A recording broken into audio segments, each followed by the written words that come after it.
Hey everybody, welcome back to my, 25th tutorial in PHP. And in the last tutorial we opened a connection to the server, but now we're connected and we got nothing to do. So what do we want to do? We want to select a database. So let's go ahead and add a comment called, select database. So it'll just be easier to tell. We know that this is our code to connect to the server, and now we want to select what database we want to use once we're connected. So let's make a variable. I'm gonna call this database selected just for ease of use. Set it equal to, and remember, you can name your variable anything you want. Just stick with that though, it'll be a lot easier. But this next thing I'm gonna type, you need to write it exactly as I do since it's built-in PHP code. It's called MySQL underscore select underscore DB.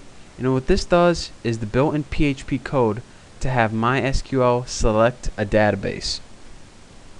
And you're going to have two parameters in here.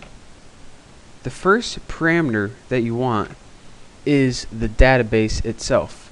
So my database was called the new Bo for the new Boston underscore game. And quotation marks. What the? Alright, for some reason my keyboard isn't letting me. Oh, there we go. My mouse was in the way. That's embarrassing. Alright, so end the quotation marks. And the next parameter we want to have in here is our variable to connect to the MySQL server. So how easy is this? Just add dbc. And remember, this is built-in PHP code to connect your database. And it only takes two parameters. The first one is what database you want to connect to, and now that you told it to, it's going to say, alright, give me the information, give me your password if you want to connect to it, and that we already stored right in here. So how easy is that? This is all we need to connect to our database. So let's go ahead, and on the next line, let's just make a simple statement, but a very useful statement, to say, alright, if for some reason this variable can't connect, and remember the little exclamation point means not or opposite. Alright, so it's saying, alright, if you can't connect, then what do we want you to do? We want you to send us error. So let's go ahead and write, first of all, we want it to die, which means end the code. I know it sounds harsh, but you know, that's how they made it.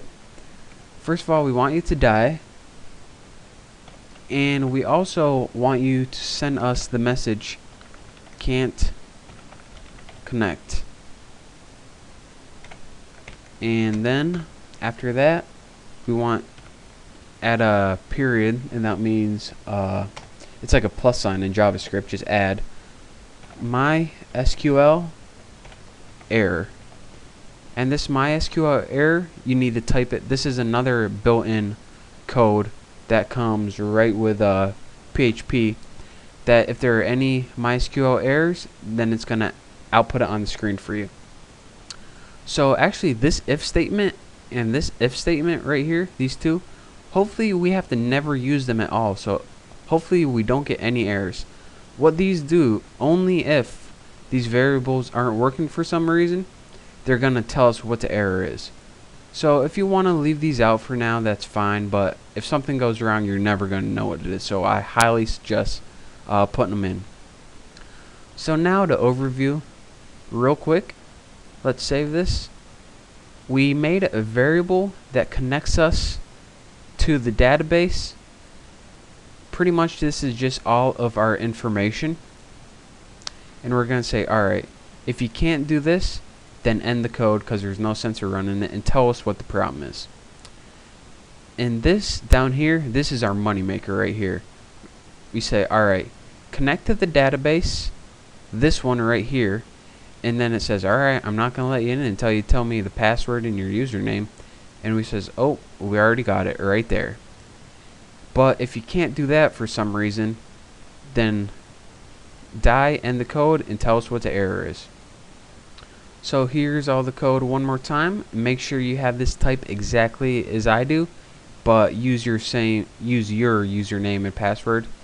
And in the next tutorial, we're going to be making a registration script where users are able to put information into our database just from typing it in the website. So study this. I hope you learned something, and I will see you next tutorial. Thanks.